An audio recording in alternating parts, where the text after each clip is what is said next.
After 6 days, Jesus took with him Peter, James, and John, the brother of James, and led them to a high mountain by themselves. There he was transfigured before them. His face shone like the sun, and his clothes became as white as the light.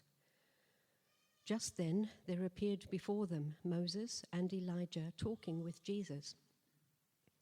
Peter said to Jesus, "Lord, it is good for us to be here. If you wish, I will put up 3 shelters, one for you, one for Moses, and one for Elijah." While he was still speaking, a bright cloud covered them, and a voice from the cloud said, "This is my son, whom I love. With him I am well pleased. Listen to him." When the disciples heard this, they fell face down to the ground, terrified. But Jesus came and touched them. "Get up," he said. "Don't be afraid." When they looked up, they saw no one except Jesus. As they were coming down the mountain, Jesus instructed them, "Don't tell anyone what you have seen until the Son of Man has been raised from the dead." The disciples asked him, "Why then do the teachers of the law say that Elijah must come first?" Jesus replied, "To be sure, Elijah comes and will restore all things. But I tell you, Elijah has already come, and they did not recognize him, but have done to him everything that they wished.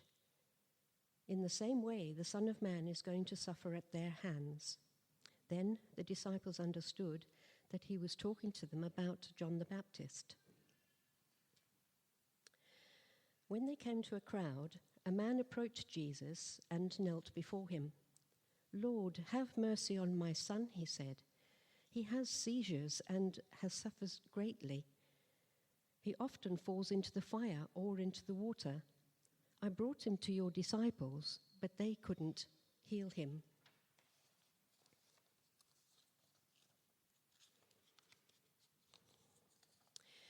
"O you unbelieving and perverse generation," Jesus replied.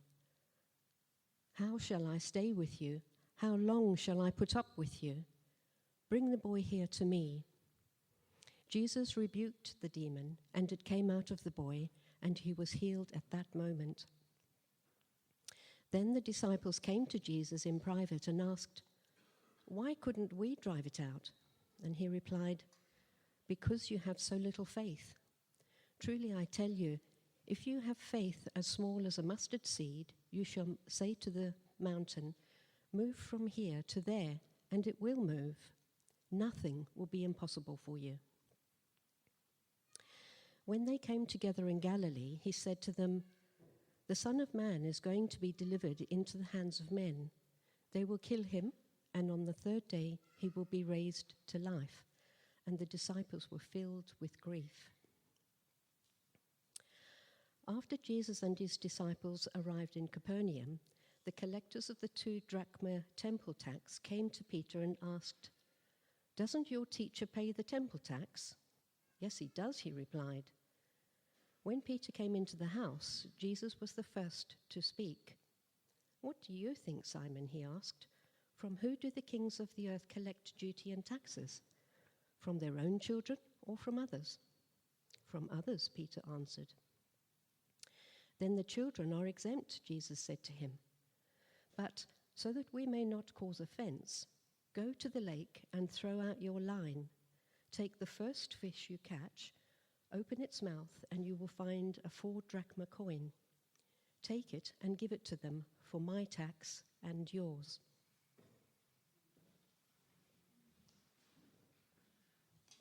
Thank you, Karen. When we read passages from the Bible, especially big chunks like that, there's usually one thing that sticks out first of all when you read it. For me, it was this crazy thing about a coin in a fish's mouth. I mean, that's just crazy, isn't it, really? It's crazy. There's some crazy things in the Bible, aren't there? And I think the shocking thing is that the Lord knew what was inside of a mouse in Lake Galilee, and how much more does he know and understand and love us, every single part. I'm trying to keep to tradition, actually, which is like I'll mention a few miscellaneous messages before I get into the passage. Rob's chuckling. So I have a miscellaneous message section, okay? And these are things that have been on my heart, actually, for a little while. I didn't know whether I should keep some of them in, none of them, or a few of them in. Some of them are a bit sort of hard-hitting. Treading lightly, dog sick. It's our 15th birthday for our little doggy today, so it's been in my head, anything to do with dogs and any analogies associated with them. Heaven and earth, real peace, and place at home. And they all link a little bit into the passage, okay? So the first one is about treading lightly. So I keep a little notepad and I write songs or notes in the sermon. And this one was from one of Rob's sermons a while back. And it was about the narrow way. So a song came out of the sermon, but also a little cartoon character, okay? So that cartoon character, as you can see, he's got a lot of stuff on his back, okay? And sort of a bit heavy burdened. And if you look at the cross-section through the ground, can you see something that looks like it's a round thing with a thing sticking up? Do you know what that is? It is a landmine, okay? So this guy's walking straight ahead on a landmine. So the sort of message here is that, if we're carrying too much stuff, then we're going to blow our legs off, basically, if we're not careful. But the interesting thing about this guy is carrying quite a lot of stuff. But going back to what Sally mentioned earlier, he's got some eagle's wings on his pack, you see. So that's actually making his load lighter. So he'll actually be able to walk over that landmine without blowing his legs off. And, the biblical reference for my yoke is easy to bear and the burden I give is light. So that's a message there for anyone who would like to take that. And then this one, which it's not a very pleasant verse. As a dog returns to the vomit, so a fool repeats his folly. I mean, it's quite a shocking thing, and it's really applies to all of us. We do things out of habit that we don't want to do, repeated sins, repeated habits, okay? But there's an end to it. And I had this terrible view about, talking about dogs sick on the ground. It'll gradually decompose and wash away, and it'll no longer be a temptation to us or to you to deal with. But the most important thing is God will continually forgive us for those things that we keep on failing him in, okay? He'll keep on forgiving us. And what you've got to be careful of is that if you fail in something that you've been really struggling with, don't fall into condemnation, and also learn to forgive yourself, because God has already forgiven you as well. And I think the disciples asked Jesus, how many times should you forgive? And he said 70 times 7, which essentially means continuously. Okay, so getting a bit theological, what is Christianity all about? What do we think of? And perhaps, if you ask someone, well, it's most Christians believe the aim of Christianity is to go to heaven when we die, okay? So there's me walking along my walk with God, and then, I'll end up in heaven. And that's often our theological focus, but in a way, it's so much more. We've got your kingdom come on the wall. It's not so much my soul going to heaven, but God's kingdom coming to earth, which is what Jesus told us to pray. I hated maths at school, but I did actually like modern maths. I don't think they teach modern maths now, but it involved graphics, like Venn diagrams, okay? They still do, okay? So this is a bit of a doodle out my little journal as well. And so that big blob on the left is heaven, okay? All that nice fluffy place that we're going to go to when we die. And that green bit is the cosmos, the fallen earth, the fallen creation. And the overlap is where the presence of God is, okay? So in the Old Testament, it was the temple, it was the tabernacle, it was the Holy of Holies. There was the presence of the Lord that came following sacrifices. But in the New Covenant, it's the place where Jesus dwelled and where Jesus came. So that diagram is really identifying that the whole aim of Christianity and our walk with the Lord, your kingdom come, is for the heaven to collide with his creation again and overlap it completely. And at the moment, we're living in that blob on the right, okay, which is the fallen earth. And there's little blobs there. And I don't know if you can read my writing, but it's got the stable there, it's got your home, it's got places of worship, it's got prayer locations, okay. But it's really to sort of think about what our focus is in our calling. And we'll get back to that in relation to the Transfiguration, okay. And then just one other thing, real peace. Don't be afraid, don't be troubled, do not worry. The safest place of peace is to be in the will of God. And there's that crazy verse, I think it's Psalm 23, about setting a table in front of your enemies. That's just crazy, isn't it? But it's a sense that the Lord wants us to be filled with the Spirit and in his perfect will rather than cowering in the background. And David messed up, didn't he, when he should be on the battlefield.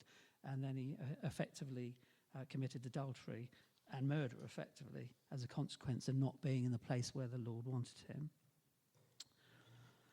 So, and I just wanted to share as well, I work for this big, massive corporate organisation, and they try and tick all the boxes in terms of mental health, okay?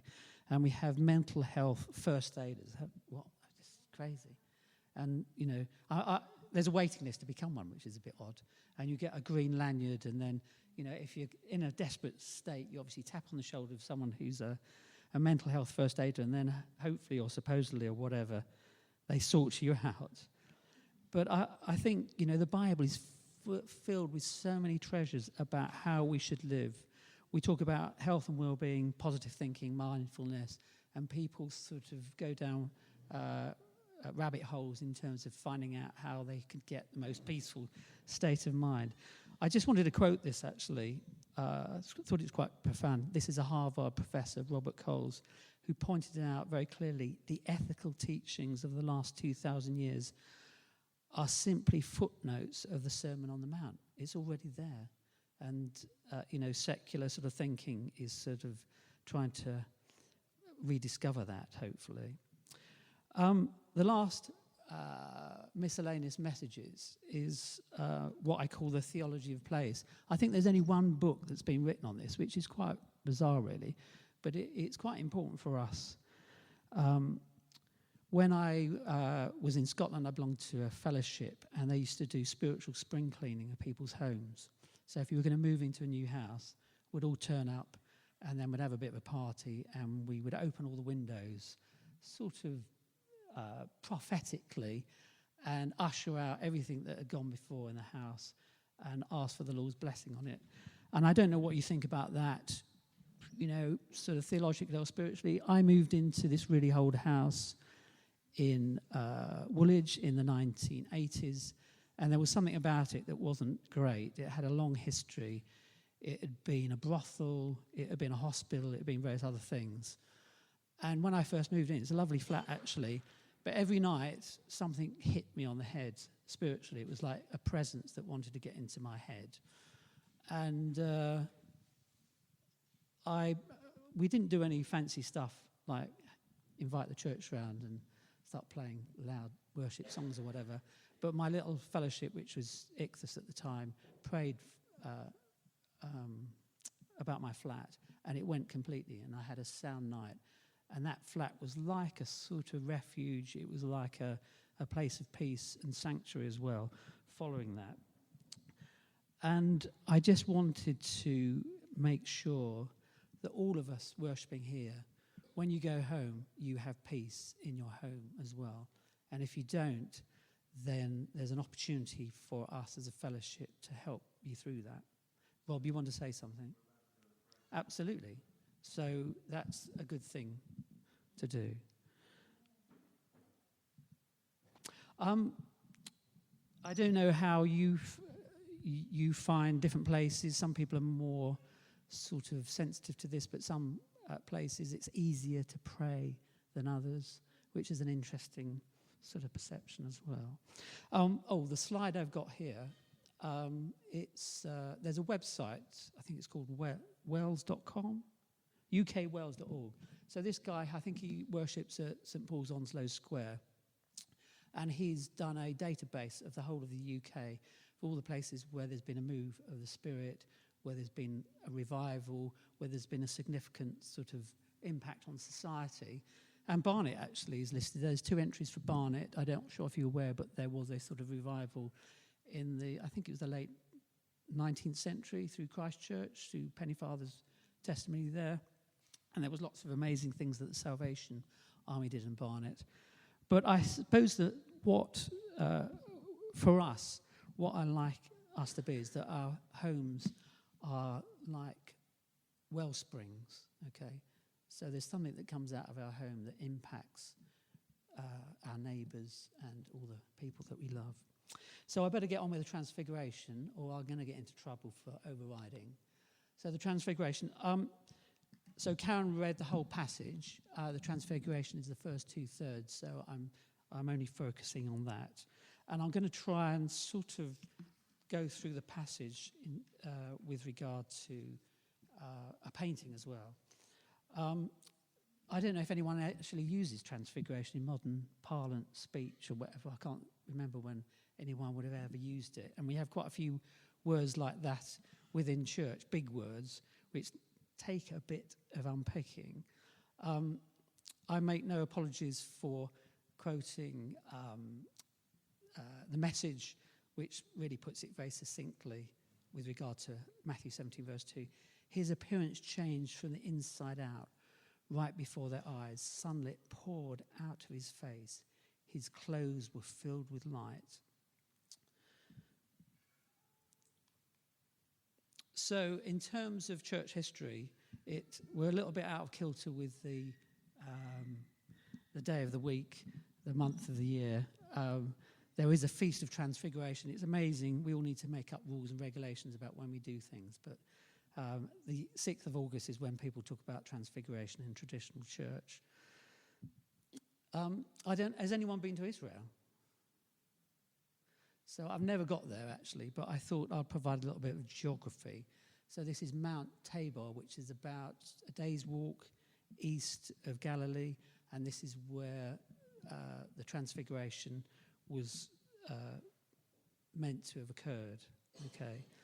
And not a particularly dramatic mountain. There are not very many mountains in Israel, actually, I don't think, are there? But, and this is the irony, so back in the time of Jesus, it would have been quite a wilderness covered with evergreen oak trees and pistachio trees and lots of interesting creatures, etc. But now it's a little bit more domesticated. There's a town at the bottom, and the irony is that Peter wanted to build a tabernacle at the top and sort of domesticate and memorialize this amazing experience. And he didn't get the chance, but unfortunately, or fortunately, the Orthodox Church and the Catholic Church did. So we have a basilica on the top, and we have an Orthodox church. I think there's probably a visitor centre, and there's also a car park at the top as well. So there's a little bit of irony there, really. I don't know who... some of us like climbing up mountains, and there's something very attractive about having a vantage point and seeing the view. This is one of my favourite parts of Britain. This is a place we've stayed at as a family sort of 3 times, I think, Heather, haven't we? There's a Christian couple who own the amazing place in the picture, and the mountains behind it are Penifan and Cribin, which we've gone up various times to commemorate sort of big landmarks in our kids' lives, like getting their degrees and stuff like that. And I think it's about 50 miles or so east of here is another mountain called Carn Ingle, the Mountain of Angels in the Preseli Hills. And Saint Brianach was one of the Celtic missionaries from Ireland who came to Wales in the 6th century. And he prayed and fasted on the top of this mountain back in the 6th century. But the amazing thing about that place as well is that there's a little church at the bottom of the mountain, and there's still an active prayer house there at Foldy Brennan in the shadow of Carn Ingle. So sort of these places can have interesting sort of historical connections that carry on down through the centuries. So going back to the passage and the Transfiguration, this is Raphael's painting which was commissioned in the 16th century to tell the story about the Transfiguration, okay? And it's not really my taste of paintings, okay? But it's quite interesting allegorical story that's embedded in it, and I thought it'd be a good way of unpicking the passage. But essentially, it's two paintings coming together, separated by 500 or 600 meters. So the top picture is where it all happened with the transfiguration with Peter, James, and John, and Jesus being transfigured. And the image at the bottom, in some respects, is just as important as what was going on top of the mountain. So the top of the mountain, Jesus is in the center, and then we have Moses and Elijah,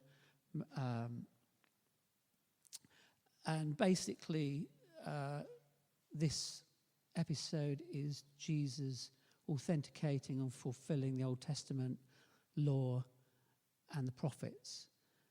And there's a few interlopers on the left there. Can you see there's two guys creeping up on the side? They're not quite sure who those guys are, but they may have been mates of the guy who commissioned the painting. So they're extras like in a film type of thing. So, and the scene at the bottom is a little bit chaotic. So you've got all the disciples more or less on the left-hand side of the picture, and then you have the crowd, and you have the boy who had the seizures and was possessed. And the disciples look as if they're in a bit of a mess, really. They're sort of struggling to do what they think they should be doing in terms of delivering the boy. And there's a character in the bottom left, Matthew, who I guess is there to authenticate what happened here.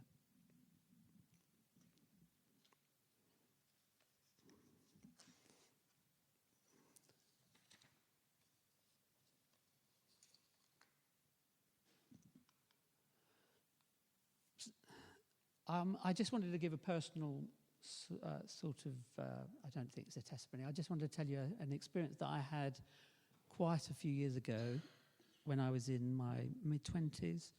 And I had this dream that I was walking through like a dystopian environment, a bit like Blade Runner environment, I guess. And in my heart and mind, I had a really strong yearning for finding something. I didn't know what it was. And someone was following me, and I turned around, and it was this very old, wizened man who was covered with scars. And he hugged me, and as I hugged him, it was like I was facing the Lord in his transformated state. But the appearance on the outside was scars which I had caused through my sin. But inside was him as a transfigured person. But he was walking through this dystopian, evil, grim place. And there's something peculiar about our experience with the Lord. There's a certain hiddenness, but there's also a revelation as well. You know, the Lord chose to hide his glory. When Peter, James, and John went up on the mountain, they were completely blown away, you know, by what they saw, but the Lord told them to keep quiet about it. And there were other times when the Lord decided that he wasn't going to do miracles. And why is that? Why is there hiddenness? With regard to those images on the screen, that's a pearl, by the way, that white blob. It's interesting that beautiful, precious things are hidden away sometimes, and we have to discover them. Like an oyster shell is probably the most ugliest shell that you can imagine, but on inside is this beautiful pearl. And possibly one of the reasons why the Lord hides himself is because he's concerned about our own welfare as well. Some people in the Old Testament got completely blown apart when they saw something of the glory of the Lord. Their faces changed shape.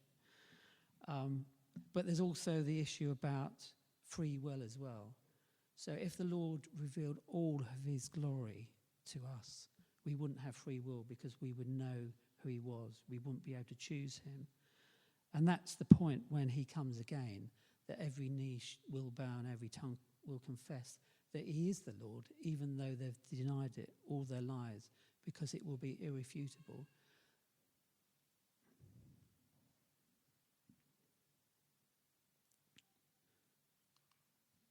So how are we transformed? So in the passage, the Lord speaks over Jesus and says, listen to him, listen to him, listen to what he has to say. And changing our mind through repentance, deciding and choosing in obedience what the Lord has asked us to do, to pray, to live a holy life, which means a wholeness in every respect, to allow the indwelling of the Holy Spirit in our lives, to read the Bible through the power of the Spirit, but also to live the word as well. It's not just an academic exercise. And we all, with unveiled faces, beholding the glory of the Lord, are being transformed into the same image, from one degree of glory to another. For this comes from the Lord, who is the Spirit. So that's 2 Corinthians 3, verse 18. So God invented all of us like characters in a book. Our real selves are waiting for us in him. I don't know if many of you read C.S. Lewis, but he's just a great he was a great thinker and writer as well, and very accessible as well. He knows everything about us. He knew about the coin in the fish's mouth. And if we allow the Lord's Spirit to affect our lives, it's like salt being added to food. It brings out all the taste. It brings out the real character that he's given us. And one sobering thing to remember is, if someone doesn't make it to eternity, they is part of the story that is missing. You are the only one in creation that the Lord has made like you. And from a relational point of view, we owe it to one another to be our true selves, to be filled with the Spirit and step into what the Lord's calling is, because it has an impact on the rest of us. Dear friends, now we are children of God, and what we will be has not yet been made known. But we will know that when Jesus appears, we shall be like him, for we will see him as he is.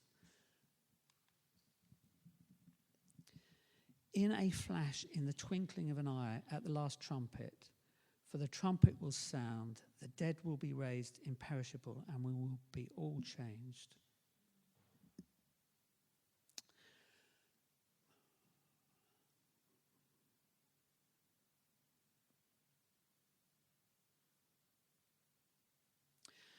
Dear Lord, transform us enough to serve you as real people.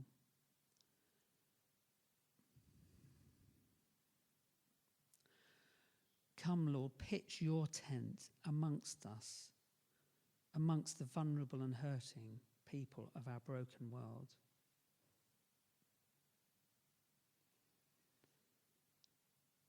May lonely, sad, disturbed communities be restored and reimagined, full of grace and truth. Amen.